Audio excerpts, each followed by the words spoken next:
Hi there, my name is Client Gideon and you're welcome to installing and configuring Windows deployment services.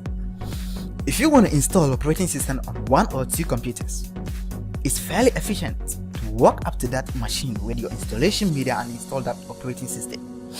But if you want to install that operating system on multiple computers, it can be 20 computers, 30 computers, 50 computers.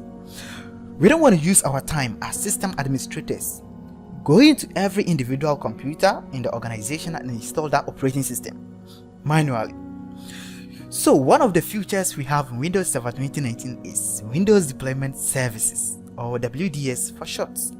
And in this video, we'll be looking at how to install, configure, and add images to Windows Deployment Services. Alright, let's start.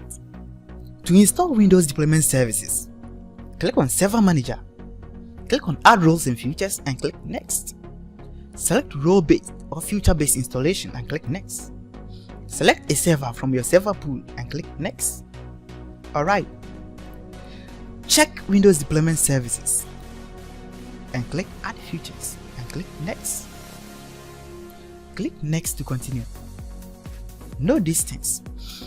Before you can install Windows Deployment Services for it to work perfectly, it needs it before it can work. It needs DHCP and DNS, and your partition must be NTFS partition before Windows Deployment Service can install.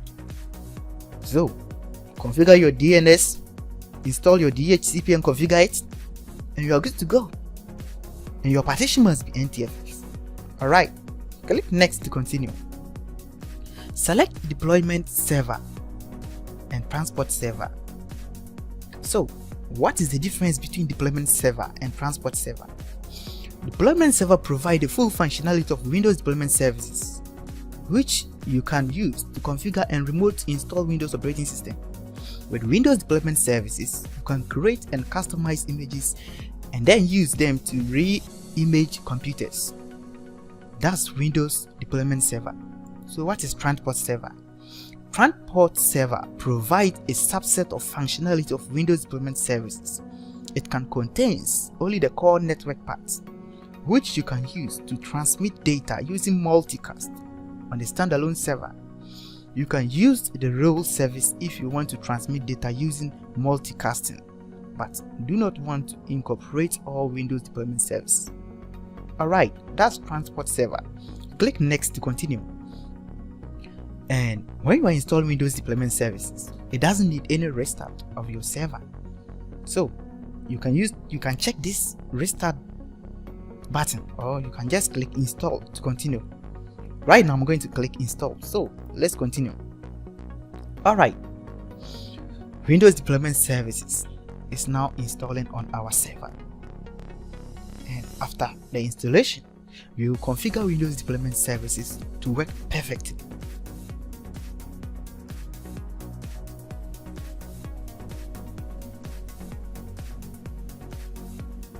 Okay, Windows Deployment Services have finished installing successfully, so click Close.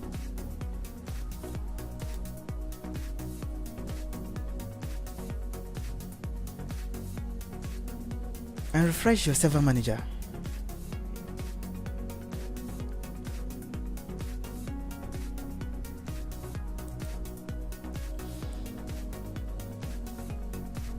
Click Tools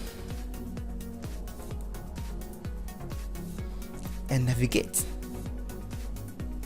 to the bottom and select Windows Deployment Services.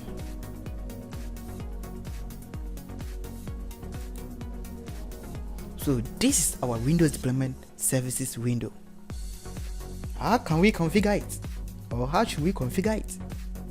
Alright, check our next video on how to configure Windows Deployment Services.